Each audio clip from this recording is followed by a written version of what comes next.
Hey, listen, I wasn't able to get on the link that I set up for you guys for today's class. I'm typing in instructions to my person who's waiting to direct them here.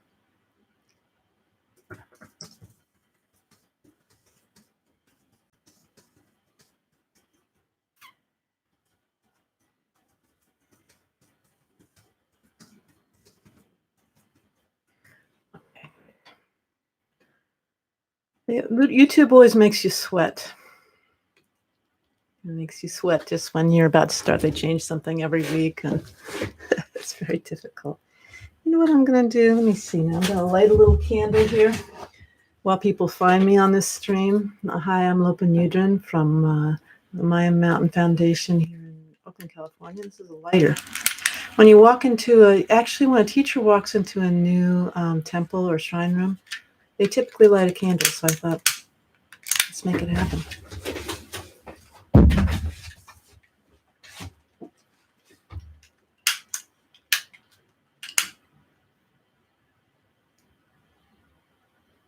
Okay.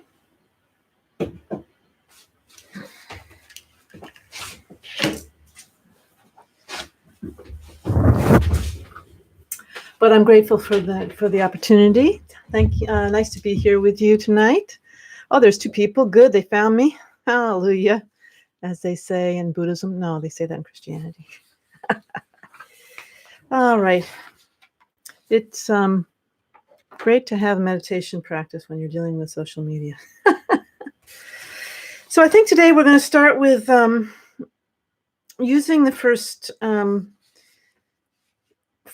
lines of the Amitabha practice. Now, if you look in the video description, oh my gosh, it's going to be of the other live stream. This is so difficult. But anyway, I have the words to the Amitabha Pure Land song, and it would be really great if you're going to come back week after week, if you could get the since it's so difficult to get documents out to you guys through this interface.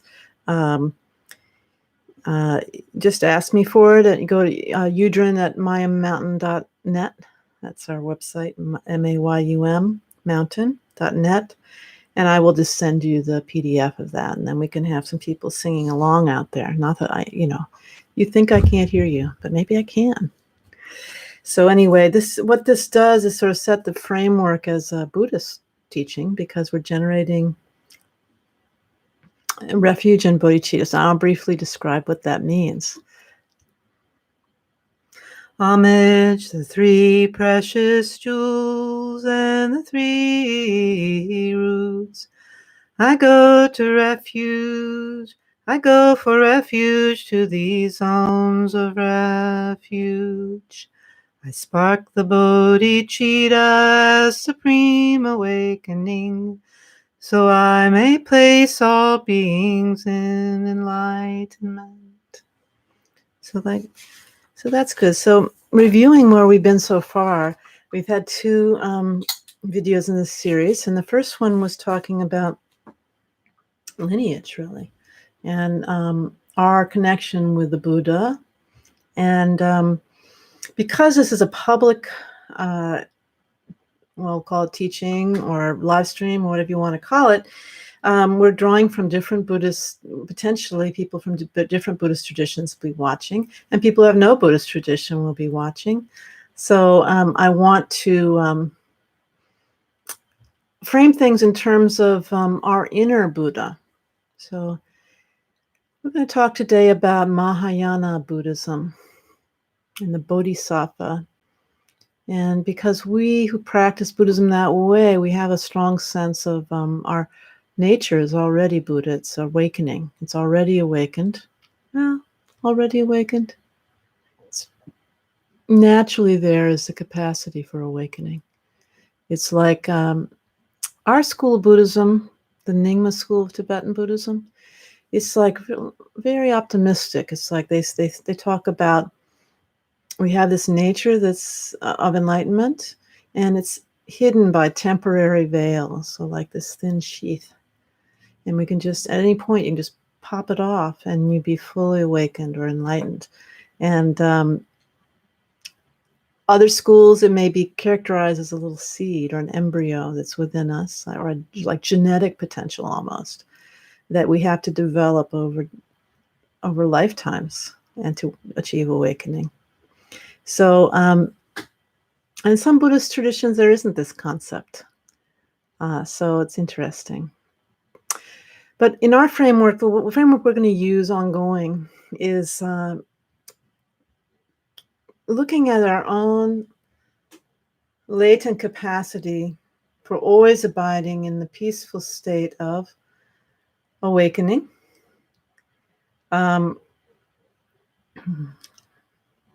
Wakeful, present, clear, wisdom and compassion fully blossomed. That kind of untouchable, deep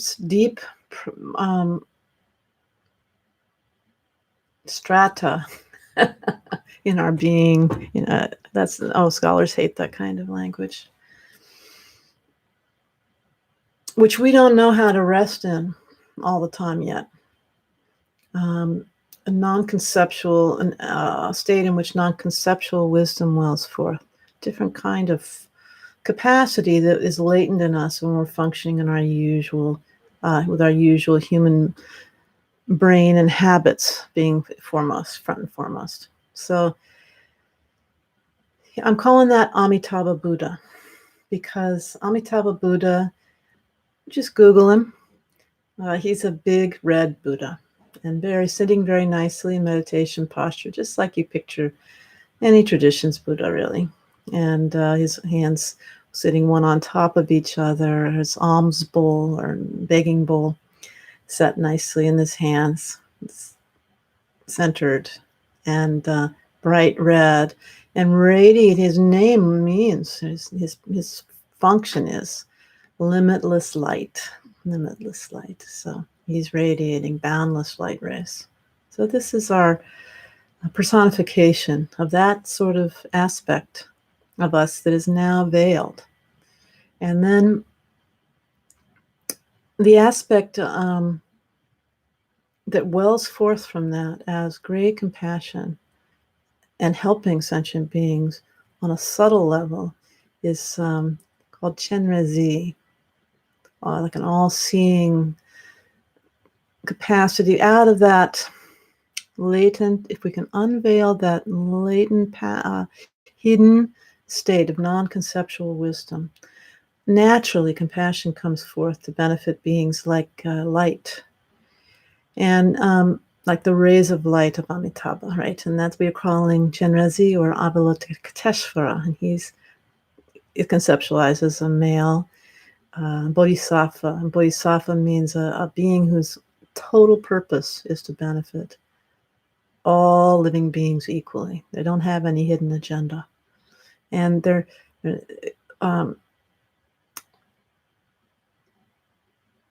in this case, it's symbolizing it could be symbolizing two things. You could look at it as emanations. Chenrezig is an emanation of, subtle emanation that we can't see, of Amitabha Buddha, of our limitless light Buddha inside. And then the other way you could look at it is that sort of linear story of degrees of enlightenment.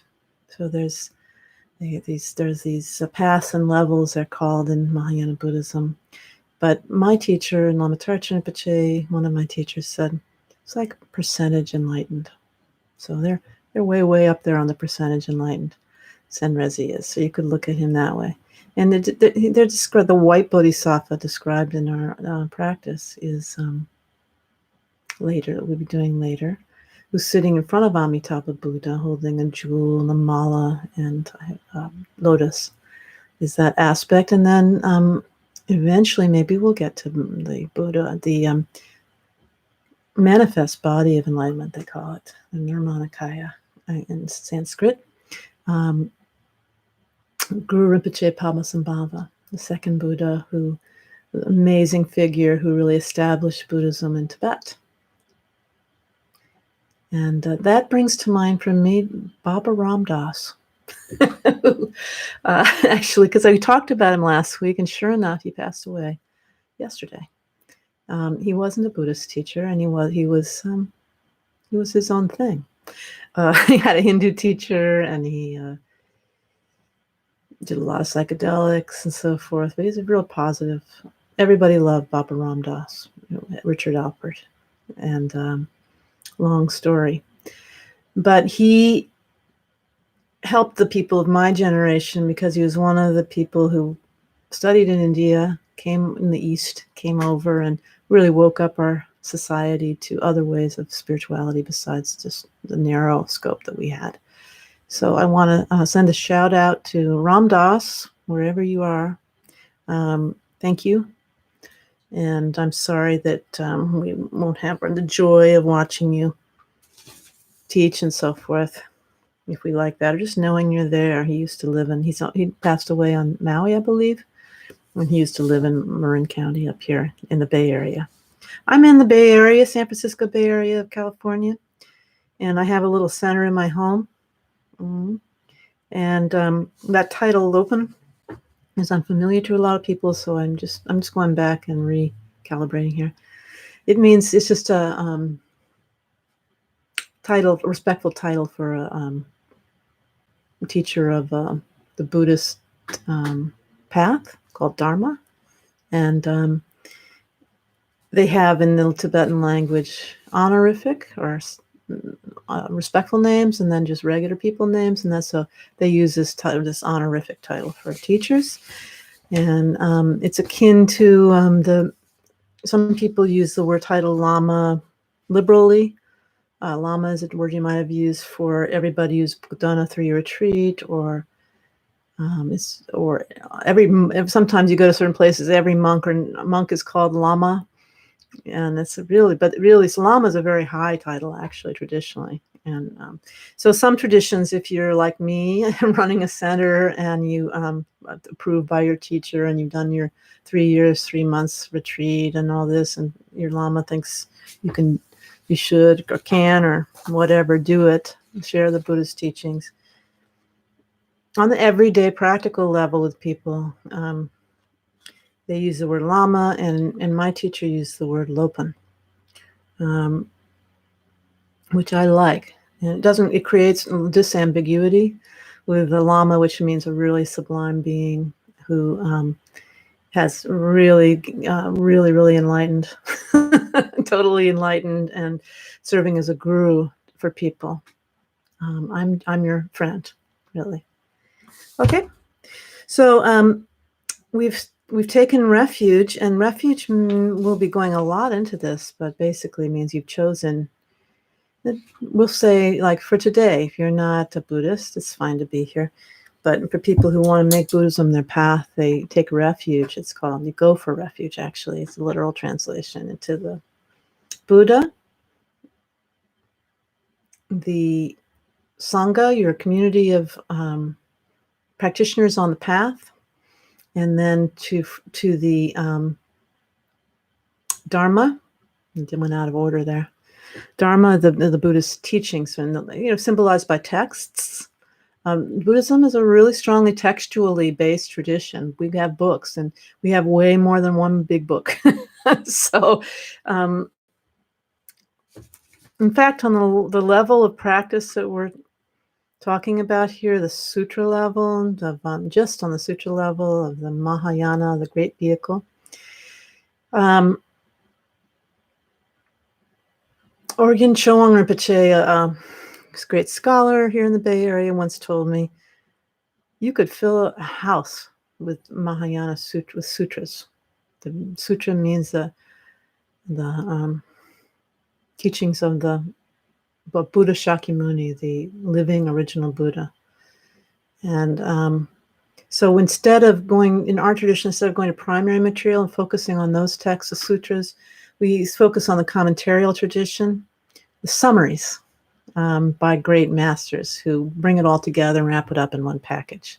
And so that's, I thought you might want to know that. We don't really read sutras very much in the Nyingma tradition. A little bit of the Heart Sutra sometimes they'll recite. Prajnaparamita literature. So the three precious jewels of the Buddha, Dharma, and Sangha. This verse goes homage, namo, the three precious jewels, and those are the Buddha, Dharma, Sangha, and the three roots. Three roots that belong to the Tantric tradition, which we're connected to, and that's a long story. But they are generally in our tradition, they are, which is a different flavor than the other three main Buddhist lineages of Tibet. They're framed this way, like the Lama or the Guru is like the masculine tradition. Typically, doesn't mean they're all men. This is a conceptual framework, and they are the source of blessing and the compassion. The masculine principle, interestingly, is associated in this Tantric tradition, or the Vajrayana Buddhism of Tibet, the specialized advanced practices of Tibet, as masculine. So this Amitabha Chenrezig Guru Rinpoche triad that I talked about, in Sanskrit, if you're a Buddhist, I'll say Dharmakaya, Sambhogakaya, Nirmanakaya. This is part of the Lama root. That's root 1. Root 2 is the feminine principle, the Dakini. Actually, sometimes they're not in any order, right? Dakini is like the feminine principle, and the Dakini is really deep non-conceptual wisdom of emptiness, the emptiness of phenomena, the illusory nature of what you see and hear and experience. And wisdom, the word wisdom in English we use as a stand-in for that, this vast non-conceptual wisdom. Everybody practices the Dakini, every Tibetan tradition. It's the most common way, if you're going to focus on, it's the most common way people actually gain realization. So then the Yidam, or the chosen deity, they'll say,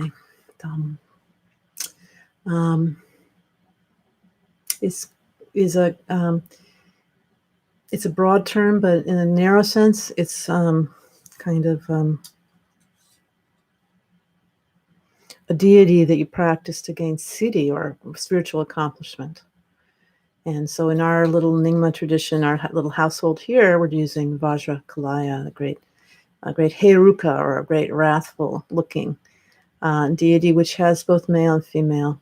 As a male deity, it's spoken of as male, but really they always have a consort, and they're connected unified in that, like this wisdom aspect of the Dakini, and the blessing and compassion aspect of the Lama Guru are unified in this Yidam. So everybody does all three to one degree or another, but all three are contained in any so-called deity practice. We do like this practice here, Amitabha. You could say everything's included in this.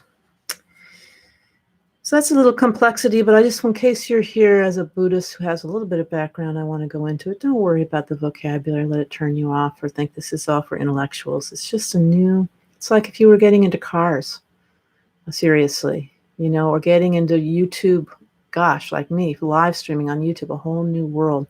There is a vocabulary for that, right? So that's it. It's not endless. There's a limited amount of, if you know 200 words, they're core to your tradition, you're like really a whiz bang, but at least know 10 or 15. So one of them would be the three jewels, which is an English term, and then the three roots, Lama, Yidam, and Dakini. And then I go to refuge for these zones of refuge. Usually it's put objects of refuge, but that's for singability. Objects is such a consonant-driven word. So these are symbolizing our enlightenment, our future enlightenment, our latent present enlightenment, and we are moving towards taking a step out of our being just tossed around by cyclic existence, really just dragged around by our nose, by whatever we're thinking or feeling, living a wild and uncontrolled life with no moral compass, maybe, or maybe we have a moral compass, but we don't have a handle on our own minds at all. And we're leaving that state and we're saying, okay, I want to be a Buddha. Maybe I have to be a Bodhisattva first on the way, okay. Maybe I can just zoom right to Buddha. But that's what we're doing when we're taking refuge. We're making a decision to commit. But don't worry, if you're here, you can sing along with us. And the lyrics of this song are in the comments section of the other live stream I tried to start up that says, World's on Fire, live stream 3. And I will plug it in. I'll try to plug it in afterwards somewhere to this video. So if you watch it on repeat. Boy, that's a lot of words. So then it says, I go to refuge to these zones of refuge. I spark the bodhicitta as supreme awakening. Bodhicitta is this desire to awaken for the benefit of all sentient beings, and the compassion in that, the wisdom in that. And that's all I'll say right now. And it says it right there. So I may place all beings in enlightenment. So in some traditions, they're like saying, they'll say, oh, if you're really compassionate, then you'll usher forward like an usher in a grand theater. Everybody loves somebody, Lady Gaga or something, and you're the usher and you're saying, go ahead of me, I don't need a front row seat. You attain enlightenment before me. That's the highest principle. A little difficult. It's a little difficult to bow out of helping them, though. And so to help them, we really have to have accomplished something, right? And so we consolidate those two concepts, wishes, strong, heartfelt wishes, to benefit all sentient beings evenly, not evilly, and really for not only this lifetime, but if you believe in subsequent lifetimes, which I do, making a vow for every lifetime. And so you may have, in our worldview as Buddhists, you may have made this vow 100 lifetimes ago. Isn't that a concept? And maybe you're already way, way down the path. Or maybe you were a slug in the past life and we don't really know. Maybe I was an amoeba. So, but you have the merit to be hearing, you have the good karma to be able to expose to Buddhist teachings here, even on YouTube. I live in a country where you can freely watch YouTube. You can watch Vimeo. You can watch many, many Buddhist live streams from great teachers on Facebook Live, so forth.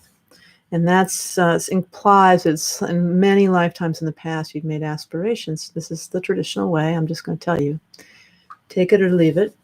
That you made many aspirational prayers and set your intention to benefit beings and to be born into a good family where you can, and situation where you can study and practice the Dharma and progress along the path. So that's it. So the homage, the 3 precious jewels, and the 3 roots. I go to refuge to these zones of refuge. I spark the bodhicitta as supreme awakening, so I may place all beings in enlightenment. Okay. So where we left off last time was about how you listen to the teachings. And I'm following along the framework of this is it is backwards, right? Okay, that's okay. You can read backwards. Words of My Perfect Teacher by Patro Rinpoche. And this is a really good translation, Padmakara. translation group. It's from Yale, and they're currently available in paperback from Yale Press. I couldn't find a ebook. And this was all he had back in the 90s when I was starting out in the early 90s, and pretty much. And it was a really good introduction. But this section where he's going on and on and on for 20 pages or something about how to listen to teachings, you can bet that I can pretty much say that I probably, skipped over parts. But now going back, I realize that this is interesting. It's much more interesting to me now because I know that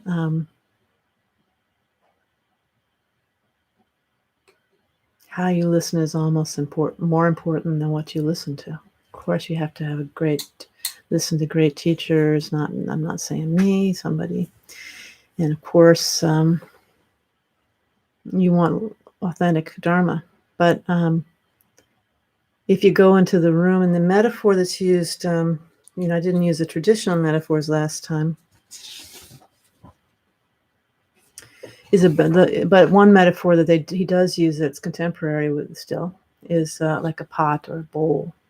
And our mind, if you go in and you're receptive and attentive, ready to learn, and you set aside your cell phone and your all the thoughts that are going on about your situation in life for the time that you're going to that teaching, it's like you have a pot that's upturned and ready to receive, right?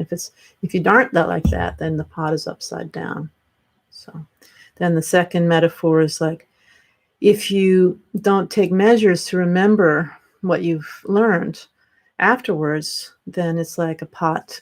You have a pot right side up, it's got a hole in it, and so everything you learn is going in at the top and coming out the bottom.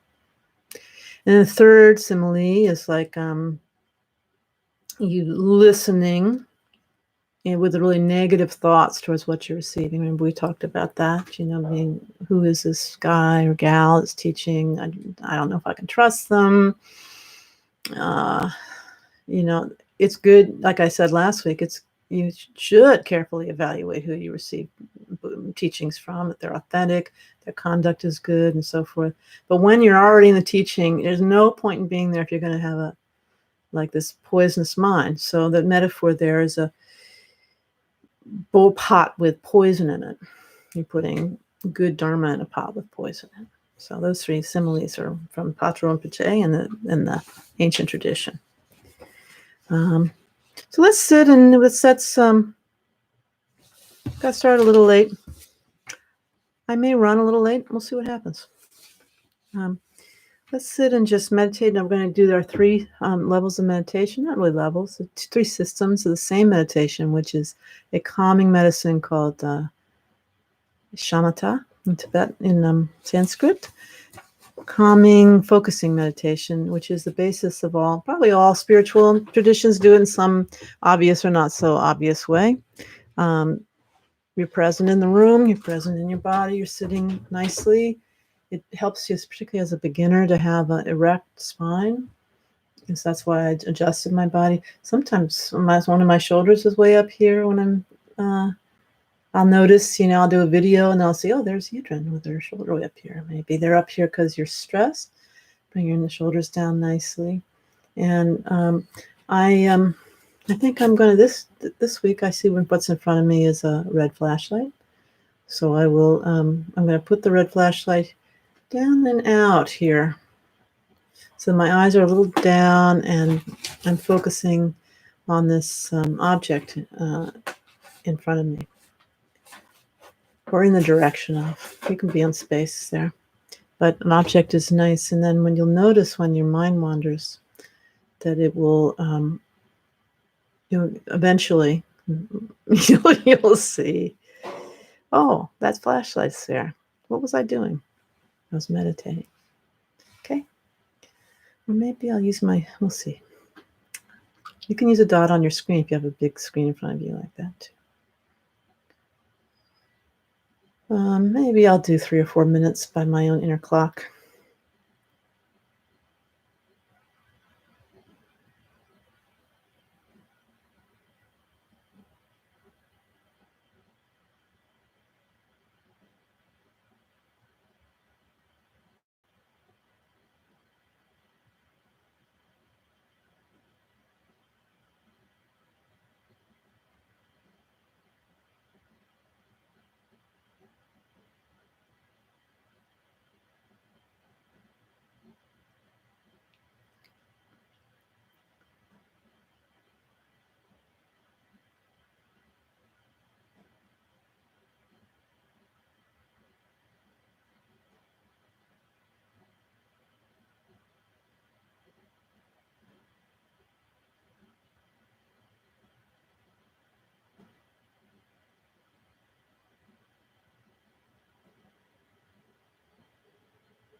Okay, thank you.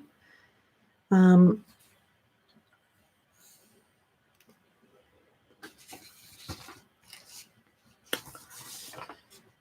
that I promised how you're going to really have a breakthrough.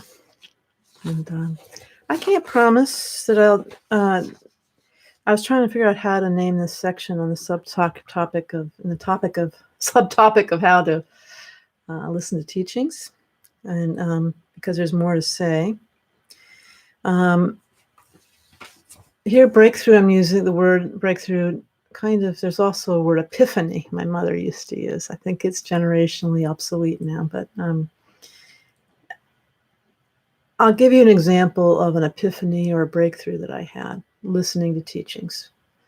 When I started out in the early 90s, I was a student in the Shambhala system. And we listened to, I think, a recording of a teaching, or we studied a book or something. Yeah, it was a chapter in a book we'd read together in a study group in one of the small centers in Northampton, Massachusetts. And Trungpa Rinpoche said the phrase, "The situation is completely hopeless." And there I was probably 30 or something like that. And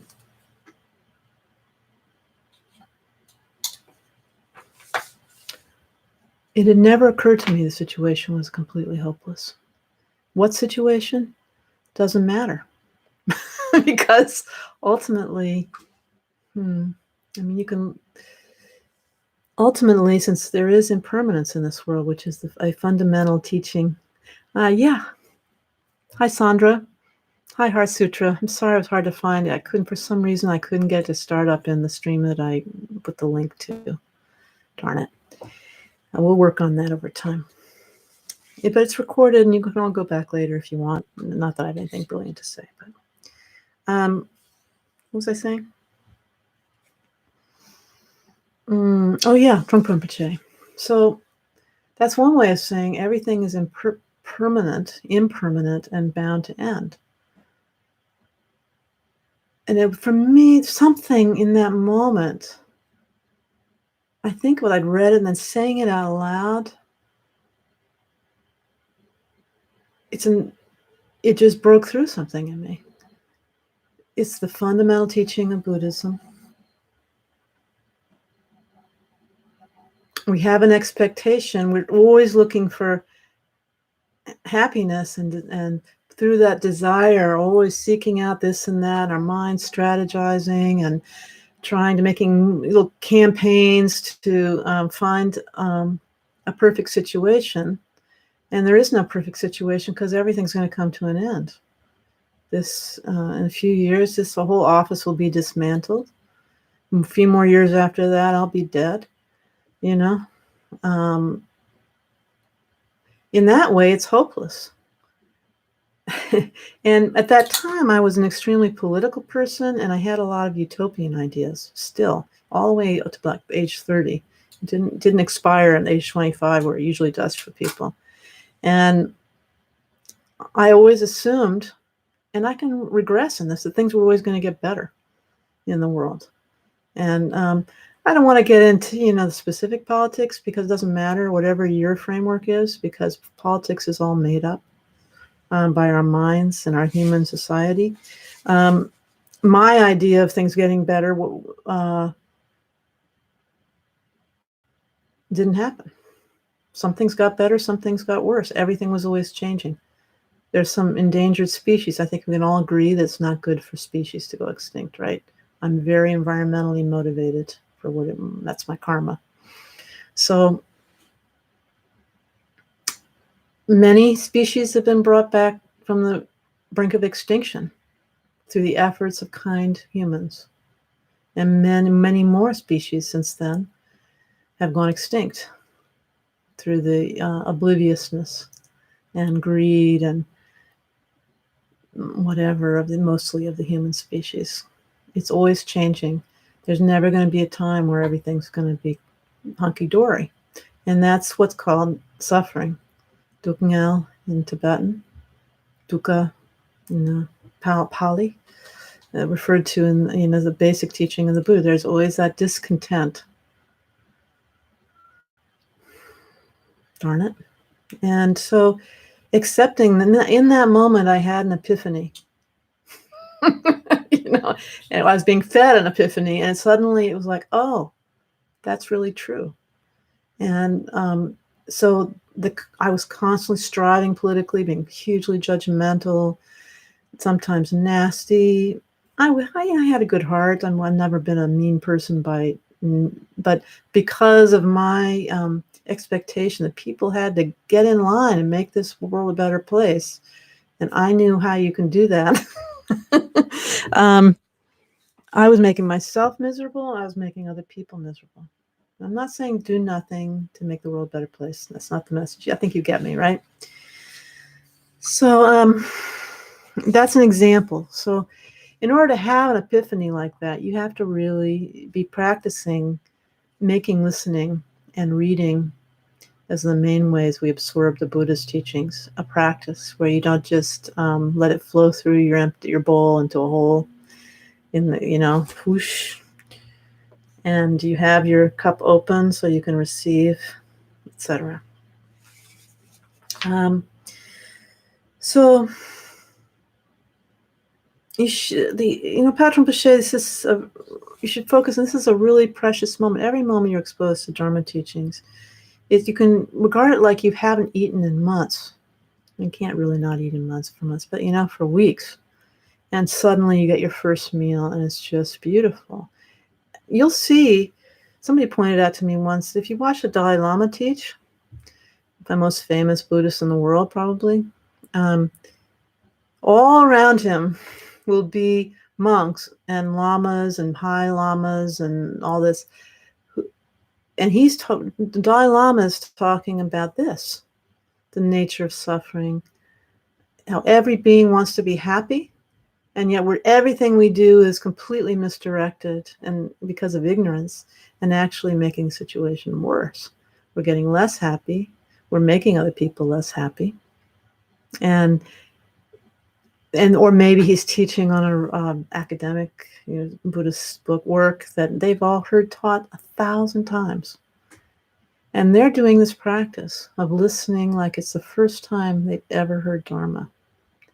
And they love the Dalai Lama. It's hard not to, right? So they have a really open mind, and they're sitting there like this, really receptive. Patron Pache emphasizes you don't want to be too tense and you don't want to be too loose, just like meditation practice. So if you're really focusing like this, that's not going to work either. But if you're really spaced out, well, whatever, that's not going to work. So find that middle ground. It's just so common in Buddhist teachings to emphasize that not too tight, not too loose aspect. So let's do another little meditation. Yeah, we are going to run over about 10 minutes today, I think, because I don't want to cut things short. Feel free to come and go. Let's focus on our breath this time. Do a short meditation. And when you're starting, short is better than long. Don't feel like because you're not meditating for an hour that you're not doing it right. It's better to leave yourself wanting more than feel restless and ever. And then it will naturally extend as you fall in love, as you get this. You feel so much better from meditating, even once a day, even for this period of time.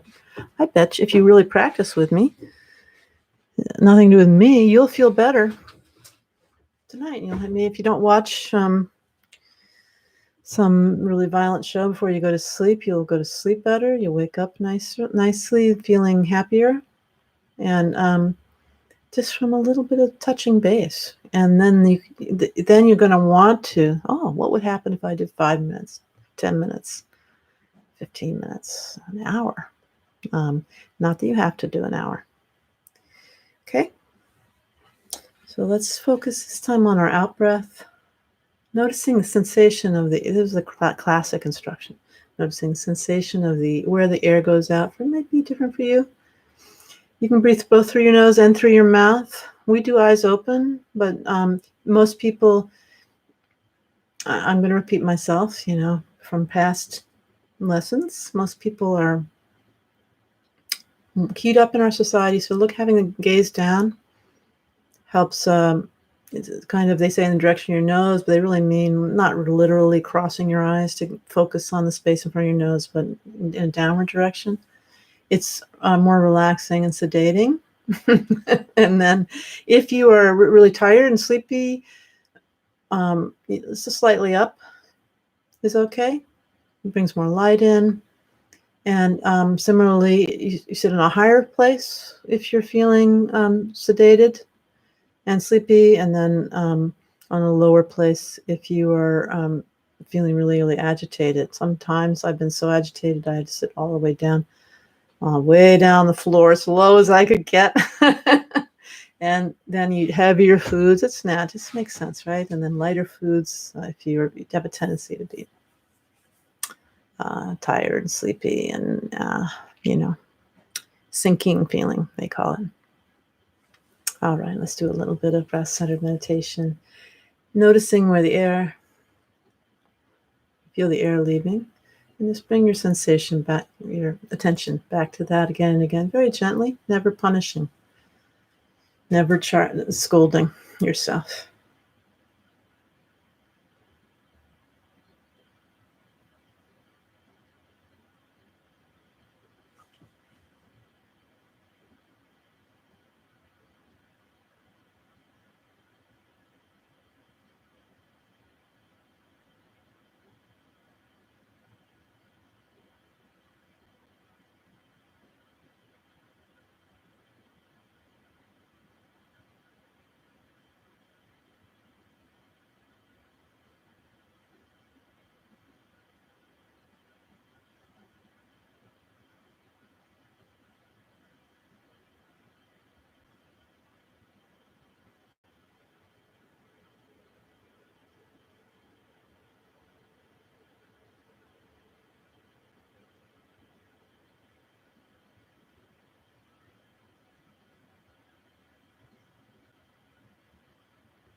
Well, I could go on like that forever.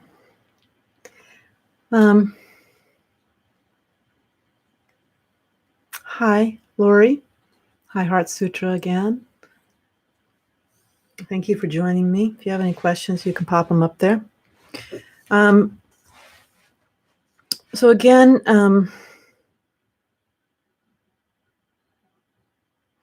we bring to mind this bodhicitta, this literally awakened mind or awakened heart.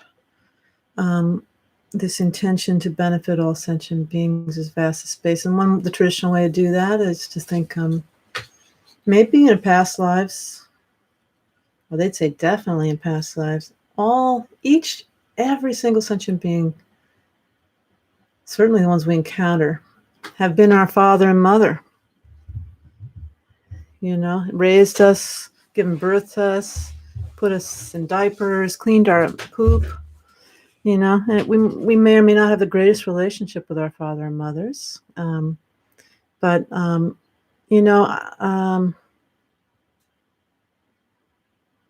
as you get older, it's easier to have gratitude for your parents and forgiveness of their human qualities. At any rate, with that idea, it creates an equality between living beings. It means you care for all of them. Naughty, nice, doesn't matter. And so, you feel sad that they want to be happy and they don't know how. So if we do something, when you're doing anything positive, including engaging in watching teachings, listening to teachings, reading them, you arouse this bodhicitta. And it's a technique, or they call it skillful means, to ensure that something positive will come out of this in the future. And then during the main practice, you engage in non-conceptuality. And well, as beginners, when we're beginners, we don't know what non-conceptuality is, freedom from concepts and not being focused on our thoughts.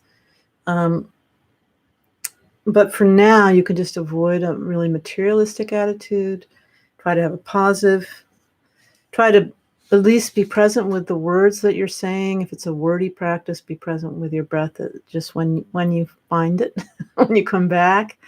Do your best to apply yourself without having a lot of ambition or weird motivations for doing it. Really is embodying this motivation. And then you dedicate the merit or the positive karma of this practice at the end to all those sentient beings equally. So with that they actually say that those the three good things,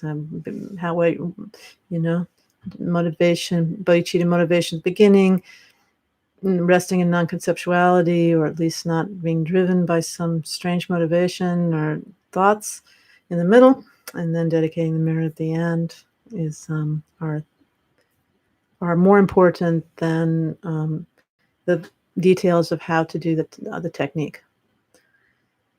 You're looking inside instead of outside. So the final thing I want to address are the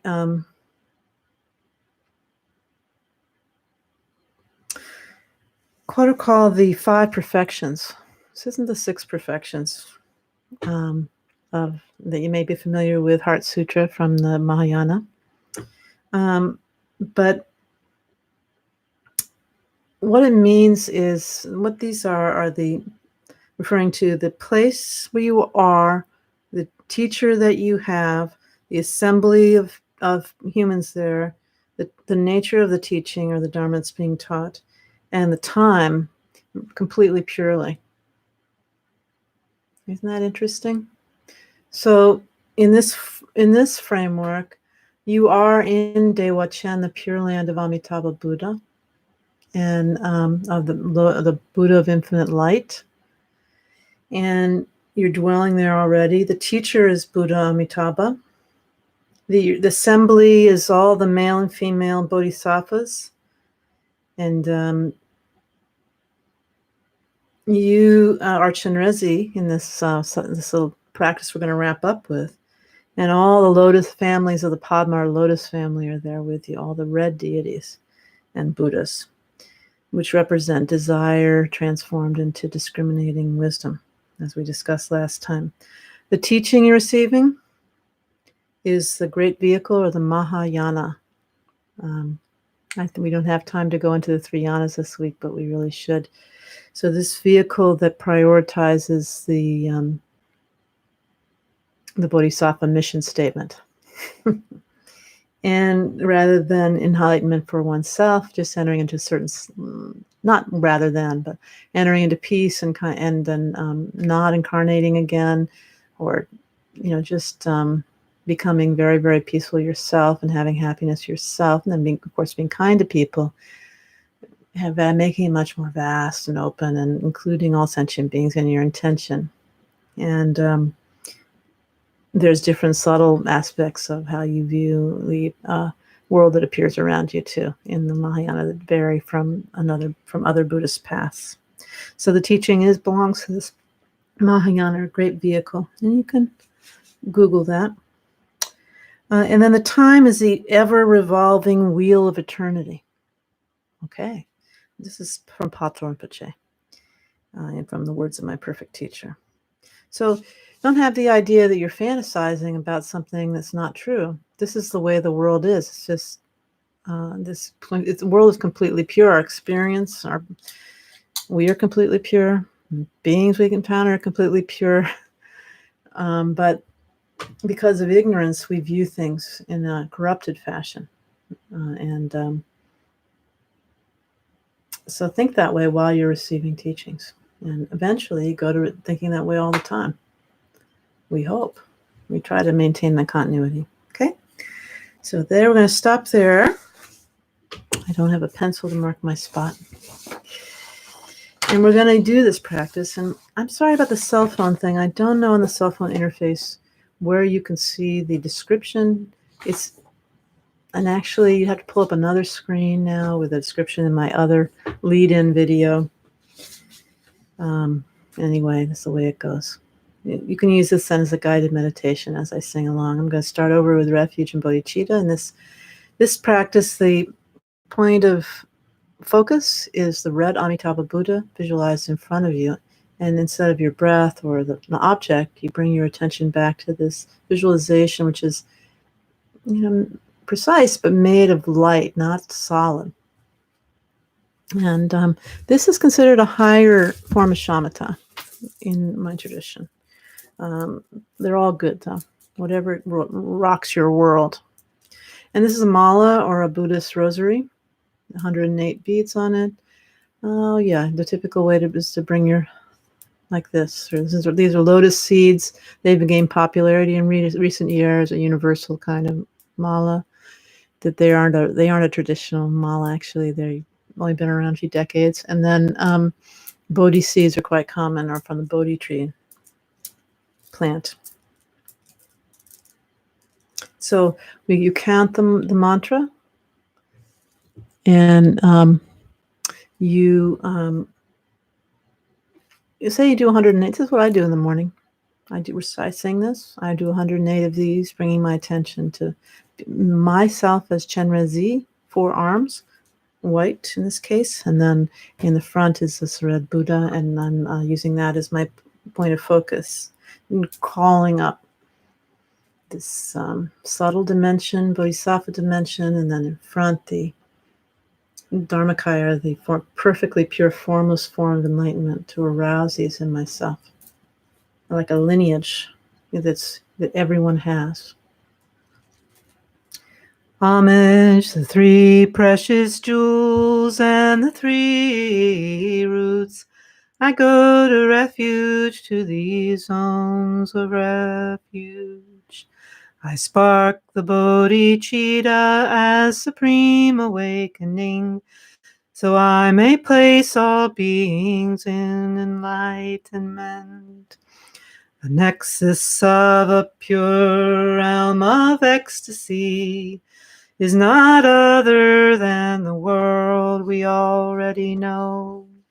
In this instant I'm a white Bodhisattva with one face, 4 arms, and 2 palms together. In the right hand is a mala, in the left a lotus. I am seated cross-legged on lotus and moon. In front on his own lotus and a moon seat is the protector Amitabha red-complected. One face, 2 arms in meditation mudra. He wears Dharma robes and holds an alms bowl.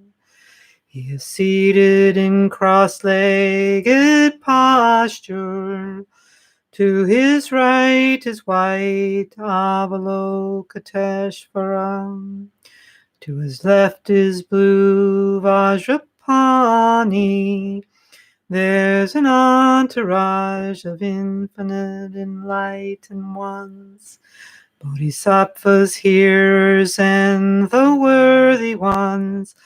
Light rays spread from seeds at their brows and throats and hearts, invoking wisdom beings from Amitabha's pure land. They dissolve into the scene inseparably.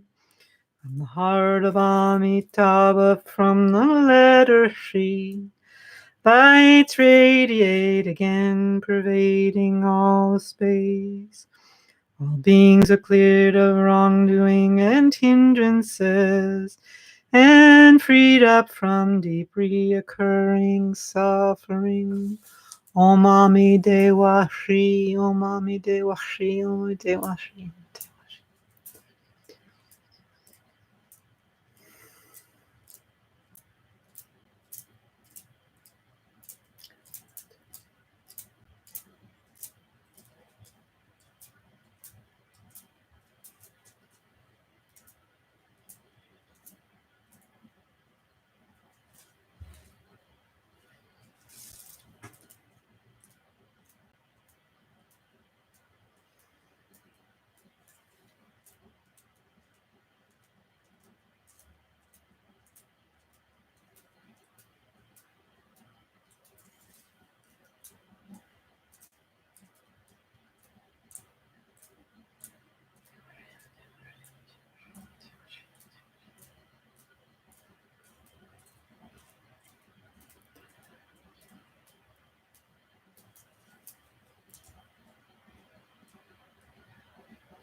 Om Ami Dewa. In front, the transcending conqueror melts into light and then into me. This body of mine dissolves like a sky rainbow, becoming unified emptiness and light.